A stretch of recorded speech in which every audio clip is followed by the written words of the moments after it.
Hello, welcome wherever you are around the world to the 3ZZZ World Cup show.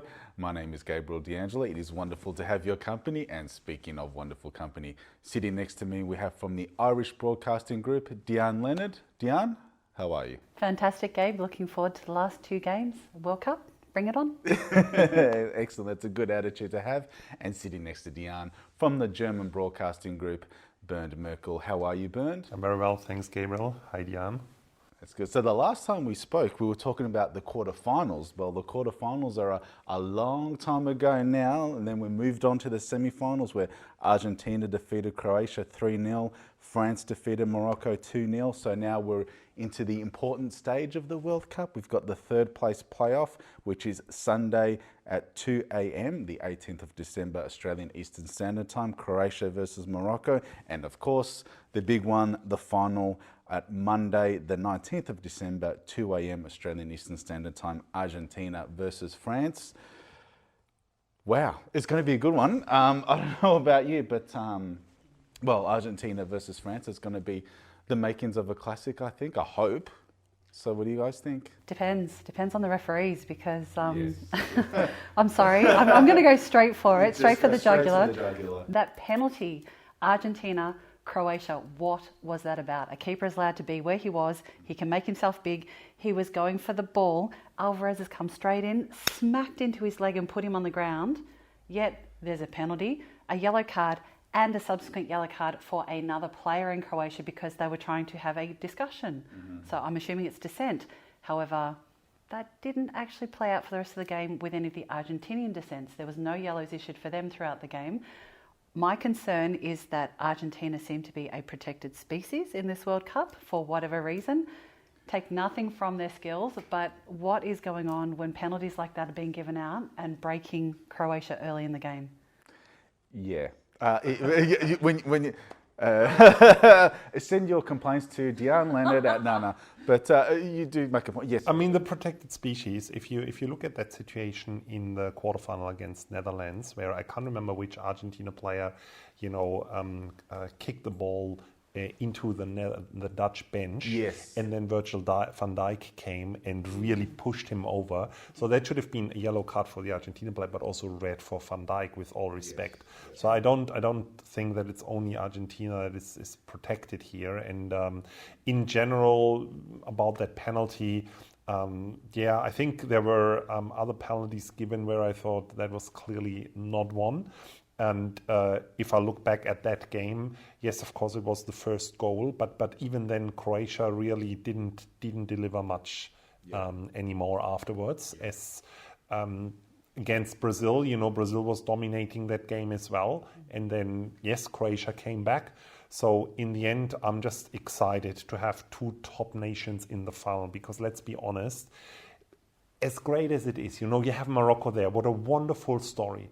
But in the end, when you're talking about a World Cup, you want to know which is the best team in the world. And to have two of those nations up there, I think is very exciting, with Mbappe and with Messi. Yeah, you're right. And you've got the players like, for example, with France, you've got Mbappe, you've got Varane, you've got Dembele, you've got Griezmann, who is just... He is in just sensational form right now. Griezmann is he's probably better now than he was 4 years ago. And he's only 31 years old. So he probably has another World Cup where he can get, possibly three. Yeah, a hat-trick maybe, we don't know. Let's not, But you also got Giroud, who's in extremely good touch too. There are some players, and also Lloris in goals, but the French team are just scarily good at the moment. And you were saying off air, Bernd, and you were 100% right, that some of the players that missed out on playing in this World Cup are so good that if they were put in, it would just be even more, just highlight how good they are. Maybe the theory, which nobody can ever prove, is maybe it was French luck that some of the players got injured. No doubt about their quality, like a Pogba, like a Benzema, But we always know around the French team there's something a bit happening outside the football.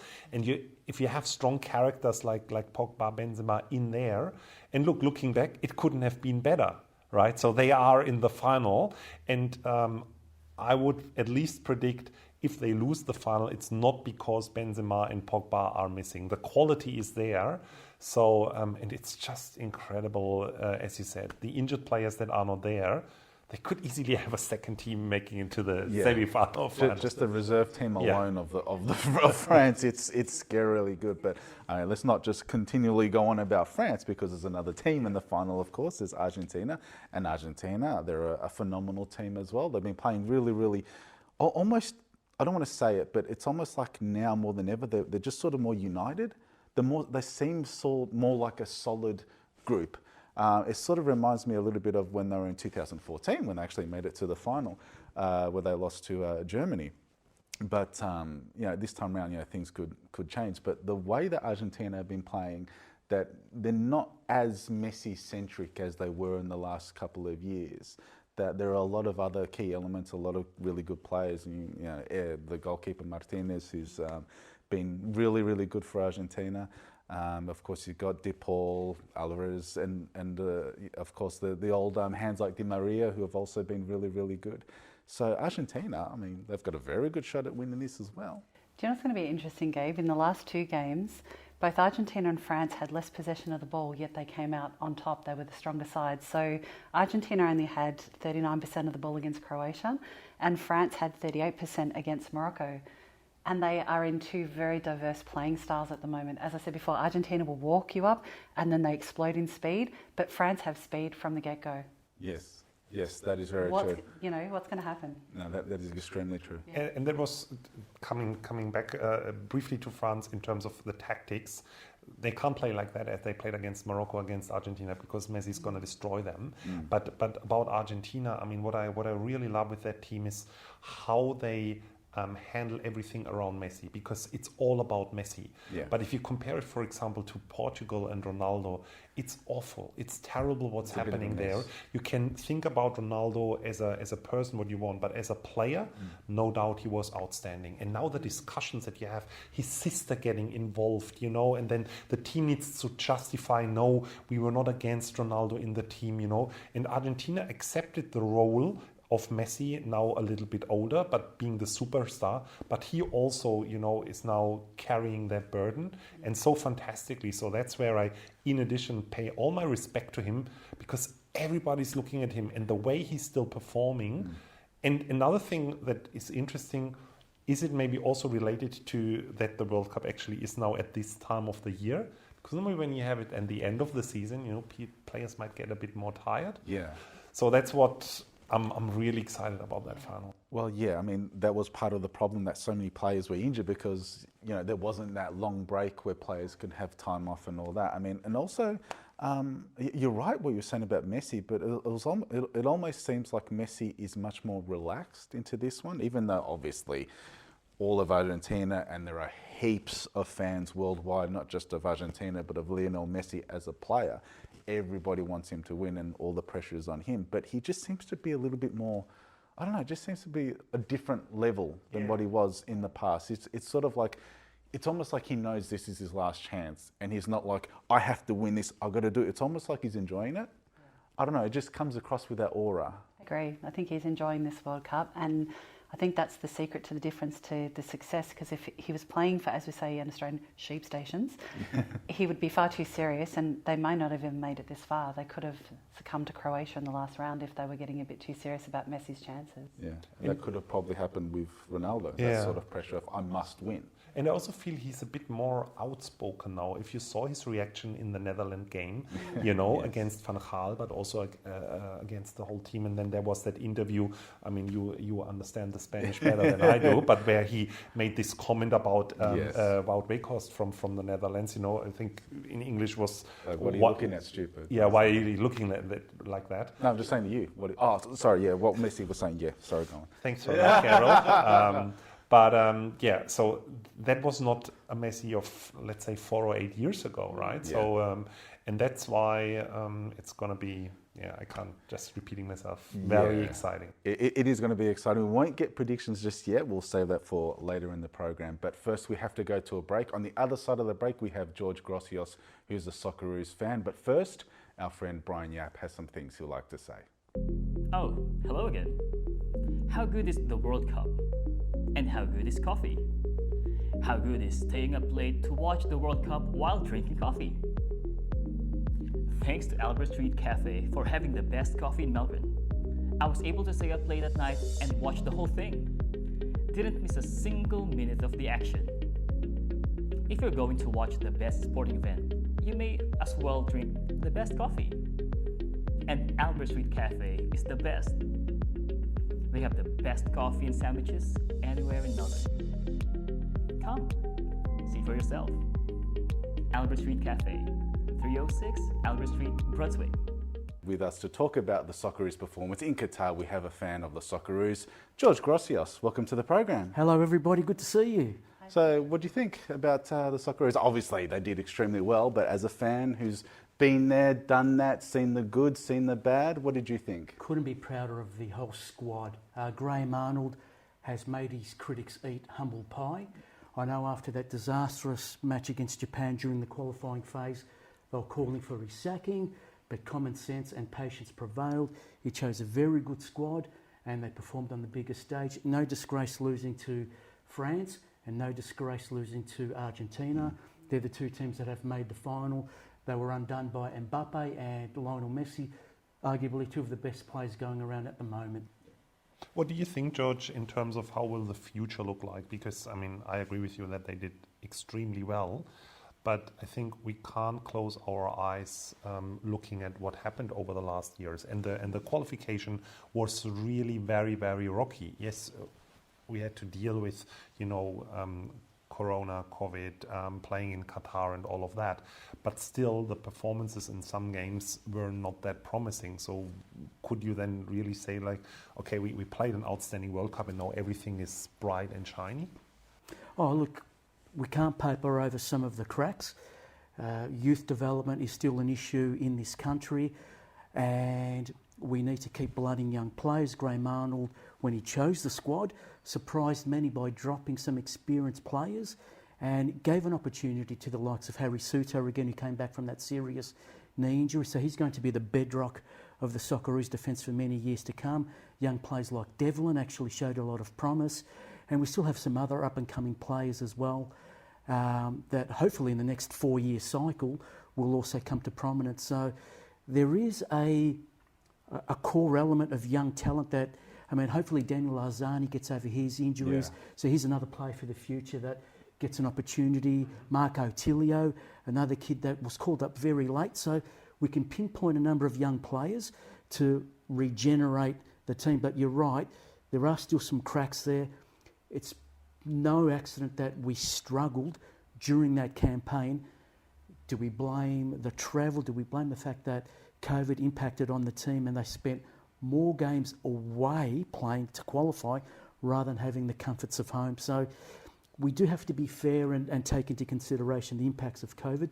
So hopefully the next 4-year cycle, Graham Arnold, if he chooses to stick around, there are talks about him taking some lucrative offers from other countries and perhaps some club teams in America.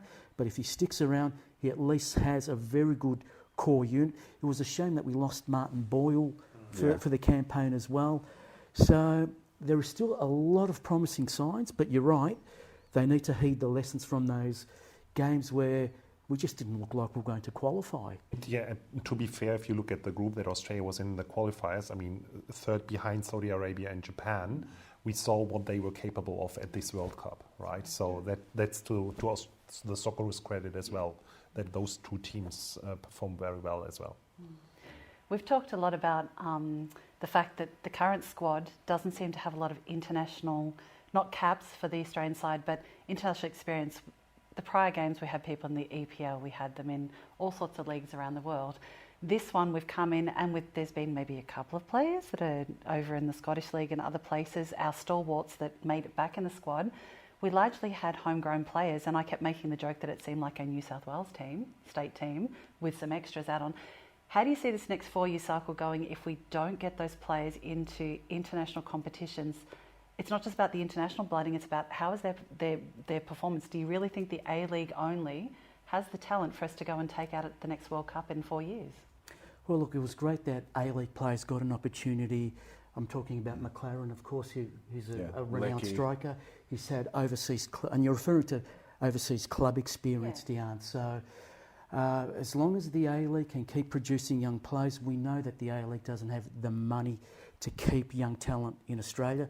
But if they're going to leave for bigger clubs and they prosper overseas, it will only enhance the Socceroos.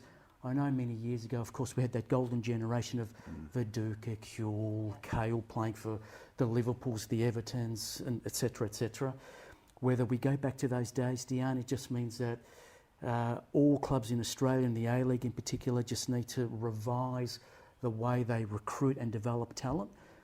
As long as there is a pathway for our kids, our young players, whether it's at A-League or overseas, it will only benefit the Socceroos in the long term. But the A-League has been a good nursery over the years, and we have players, as you touched on before, in Scotland, guys like Keanu Backus, who was another young player that really impressed me in this World Cup campaign. So as long as we can keep producing those sorts of those players, it won't really matter whether they're playing for A-League clubs or if they get the big lucrative offers overseas.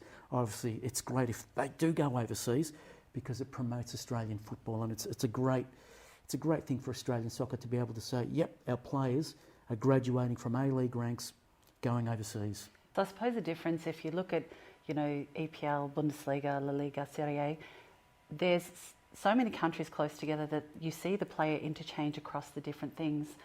We're not attracting that sort of talent into the A-League. That's my concern. If they were coming here to play and lift the standard and give that depth of experience, I'd feel a bit more confident. But we are literally at the bottom end of the world compared to all other leagues.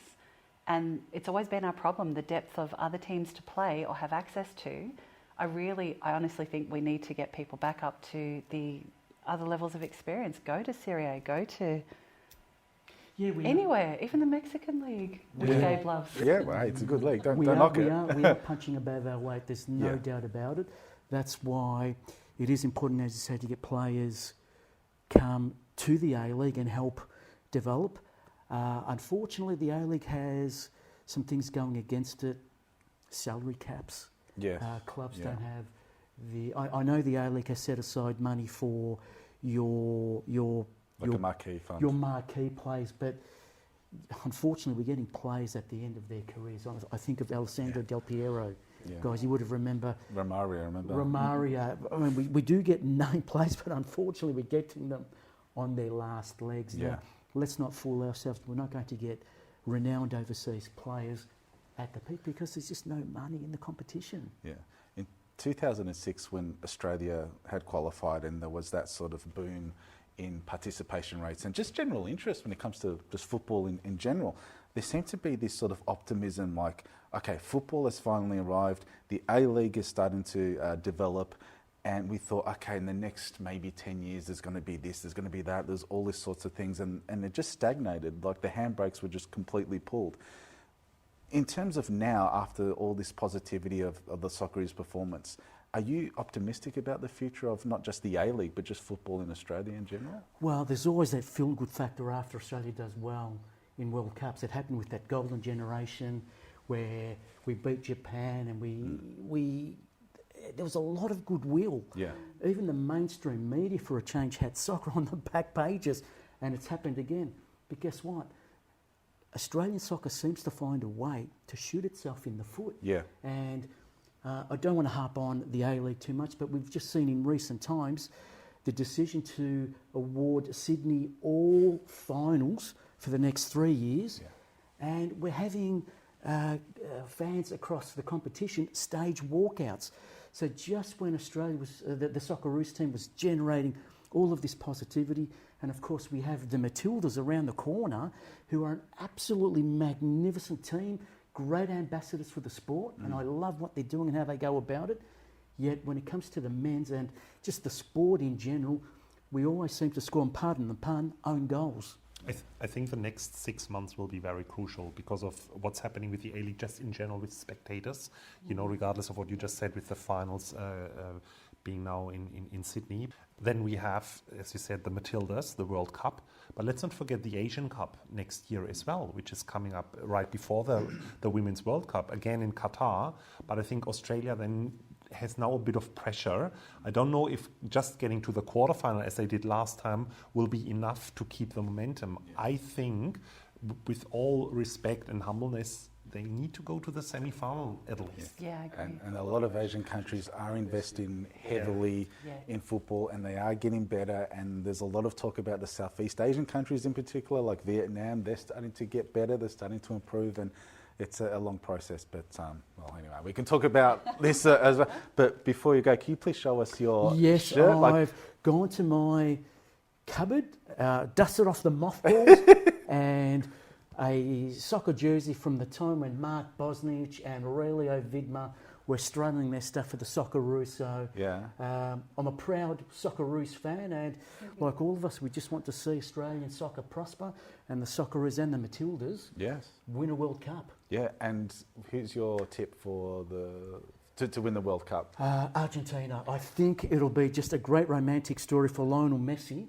to finally win a World Cup and follow in the footsteps of the great Diego Maradona. Yeah, and for those who don't know George, he commentates with DeArne, Bernd and myself when we do the NPL men's and women's games at South Melbourne. Look forward to working with you again next year. And I thank you for the opportunity to contribute to the show. No problem. You just came from the beach, obviously, so yes, thank you very much. The white. And you're doing a lovely job with this show. Well, thank you very much, George. And, well, good luck to the Socceroos in the future, whether it be next year in the next World Cup. But thank you very much, George. We have plenty more to talk about after the break, but first we have our friend Brian Yap. Belmont, Bentley East, Brunswick. Oh, don't mind me. I'm just looking at the map where Bowens are located. Croydon, Dandenong, Epping. Well, I'm glad that there are so many Bowens around Melbourne because they provide the best timber and hardware in Australia. Hallam, Hastings, Laverton North. Bowens have been around for 128 years helping Aussies with their projects. Whereabouts? Elton, Mount Evelyn, North Melbourne, Phillip Island. Even penguins use Bowens because they're that great. Wow. Where else? Shepparton, Port Melbourne, Rowville. Well, of course they do. Well, yeah, because, well, they're Bowens. They are the builder's choice. Where else? Taylor's Lakes, Warragul, Pakenham.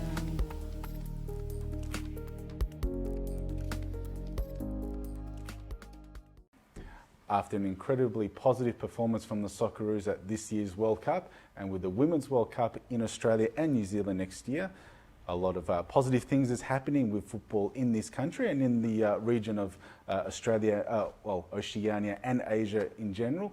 But what is the future of football after this World Cup? Where do we go from here? What do you guys think? Ladies first. Thank you. So I think we have a couple of challenges across both the men's and the women's teams. We're seeing a trend of this, they're calling it the labour and the management harmony of teams on the international stage, right? So we're talking about the labour being the players and then the owners, the management. We saw a lot of, I'll call it friction in the women's team, the last World Cup that we had, with that unbelievable decision to change the harmonious coaching relationship that was happening for the Matildas. With Alan Stajic. Thank you. Yes. And I think that the other problem that we're facing starts getting into things like revenue. So we've had some amazing guests come through here from grassroots soccer in Melbourne. The problem is they get to the end of what they're doing in their amazing usefulness and giving people the football skills, building them up. There's no feeder system. Like you look at the academies overseas, you've got Ajax, you've got Bayern, you've got, in fact, there's even an African one that is called the Good Something. I'll get it in a second. And they're actually feeding African players into the European leagues at a very high standard. We get to the end of some of our grassroots organisations and it just stops dead. Yeah. Again, not enough feeder systems into different leagues. We've got one, starting with an A for the men's and the women's. There's nothing beyond. And we are so geographically diverse and far from the rest of the world, I think we've got a problem. But you're right. I mean, A big problem. But you're right. There does seem to be this sort of lack of connection between the grassroots and, shall we say, the top tier, if you like to call it like that, for want of a better word. There didn't seem to be like that, you know, generations ago. Like, football wasn't easy. It wasn't this middle class game which is slowly starting to become what it's like now, which I don't like. Where it's becoming more and more expensive just to play. That's and also a massive problem with this country, with football in this country. But long ago, there seemed to be this greater connection where if you're good enough and you play at the old National Soccer League, the jump to Europe, whether it be in Belgium or in France or in Holland, and then to England and Scotland, if you're good enough, was much more open. Like, now it doesn't seem that way. And it also sort of seems like we have a lot of these amazing young players. They go overseas, they play a year or a little bit, they'll get injured or whatever, and they come back straight to Australia. I mean, there's a lot of variables and all that, but I don't know. What do you think, Bernd? Well, I think, as DeArne said, there are probably opportunities but also challenges on different levels. The big opportunity that we have now is with the Socceroos gaining that momentum. When you see how many people rocked up, you know, at Fed Square, I think in Sydney it was Darling Harbour, public viewing, that's really big. And to use this opportunity, because the next World Cup will be in Australian winter again, right? So there won't be that much public viewing. And so to take that momentum, to look at what the Socceroos are going to do at the Asian Cup, as I said before. So that's definitely the opportunity. The challenge that I see is also when it comes really to talent scouting, because I think there is enough young players out there somewhere that have really a good talent, a good skill, because Australia is literally big enough to have good players in the mid and long term to get a decent national team. Yeah. But you need a certain system that scouts these young players, you know, and that goes on with what are the trainings, how do the coaches look like? You said academies, you know, is something that you would need. Yeah. So from that end, that's also a perspective. And the third one, we spoke about that before offline as well, is how do the media talk about, you know, soccer? And there is, with all respect, we love our sports here, you know, there's the Australian Open, there is the footy AFL, but soccer in that way is really underrepresented. We understand that the AFL are entitled to protect themselves and all that, but there does seem to be a little bit more to it. Yeah, sorry, go, Boone. Yeah, but I also don't see the AFL at the moment as the biggest threat for soccer in Australia, to be honest. As I said, when it comes to scouting, you know, you apparently, even with what we just discussed from an AFL perspective, people were interested in the Socceroos playing at this World Cup. So in my opinion, there's a third big chance after that golden generation in 2006. I guess that momentum got a little bit lost. Then you had the Asian Cup win in 2015. You know, after that also I felt there was kind of stagnation or even maybe a step back. Yeah. So now you have a chance, and it starts at the grassroots, but also what's happening at the A-League. We already had a decision that I think not a lot of people would, or let's say a majority of people don't support. So this is the stuff that independent of the AFL is happening, and we need to get this right, which I would see as the homework. And then you can look at, okay, what's happening with other sports as well. Yeah. But even within the whole structure of football, there's a lot of mismatch. Yeah, you're 100% correct. So, but this is the thing. There are so many elements to it. So yes, we have the outsider elements of the football sphere, so to speak, and of course internally we're not doing great either. How many stories have we heard of really, really good players who were considered not good enough to play in the A-League, but they're good enough to play in clubs in Europe? Yeah. How many times has that happened? You know, we can't really go into absolute depth as to why and the hows and all that, but also when we were speaking to Peter Filopoulos years ago, a lovely guy, great football fan, very passionate about the game. But we did say, look, football is becoming more expensive. And to sort of paraphrase, it was like, well, they're getting, you know, what they pay for. It's money well spent or something along those lines. And it's like, well, really? Are they? I mean, is the money that a lot of these kids that are spending really money well spent? Are they getting a lot out of it? This is what's part of the problem. Anybody with a bag of balls and some cones can consider themselves a coach or someone that has an academy or something like that.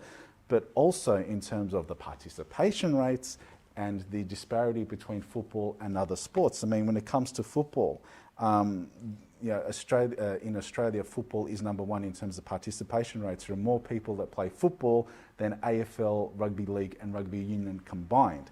But despite that, government funding, so this is in Victoria, $15 million is spent on football, $285 million on AFL and $32 million on hockey, even though football has far greater participants than either of those sports. I mean, hockey is an international sport in its own way as well. There's all this sort of disparaging, I don't want to say the terms, but it's sort of like injustice in a way, in the terms of funding to football, considering it has the most number of participants in comparison to the other sports. And as I said before, I think the next 7 to 8 months are very, very crucial for the future of soccer and football in Australia, with the Asian Cup for the Socceroos, with the Women's World Cup, and also because one thing is what the A-League is organizing, and the other thing is how many spectators will we get now over the next months. And again, the decision that has been made with getting all the finals to Sydney, probably not the best one. So we will see how that develops and what the people, what their conclusion from that one is. So therefore, probably need to sit down again in 8 months after the World Cup and see what has happened. And hopefully, I mean, I'm optimistic, but yeah, there are a lot of challenges, as we said. So, but we love this game. Hopefully things will get better. Hopefully Channel 7's coverage of the Women's World Cup will be respectful and good. If not, we're available, 3ZZZ. we're here, we can do it, I'm sure. But we can talk about this at length all day. But we have to move on. Brian Yap, please tell us something. Hey guys, do you know what WinShare means? Well, it's 2 words. Win in English and share is Hindi for lion. WinShare also means quality. It also means value. And it also means community. It also means ethically made sporting goods at the best prices. Remember, when you win with WinShare, you also win by buying Australian-made quality sporting gear.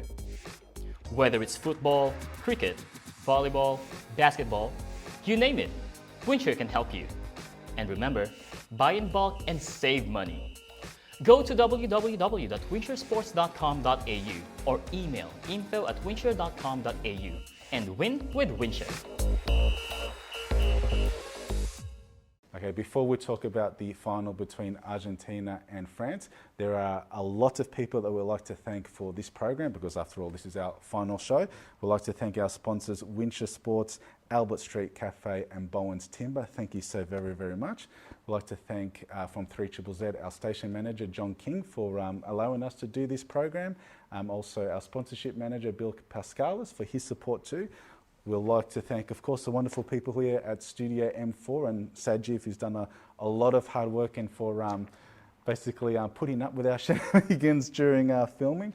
We'd like to thank the CBF for funding this program. Thank you so much. We'd like to thank all of our guests, Floyd Cardoso, Margaret Perrell, good luck to you, Margaret, Nick Hatzoglu, Miguel Hill, Simon Reynolds, Luis Gonzalez, Elsa Mangan, Skip Fulton, and George Grosios. Thank you so very much for coming on the program and sharing your passions, because we do say, we're the world radio station and we're the world game, and we love the world game. So thank you so much for being on the program, and yes, we've enjoyed it so very, very, very much.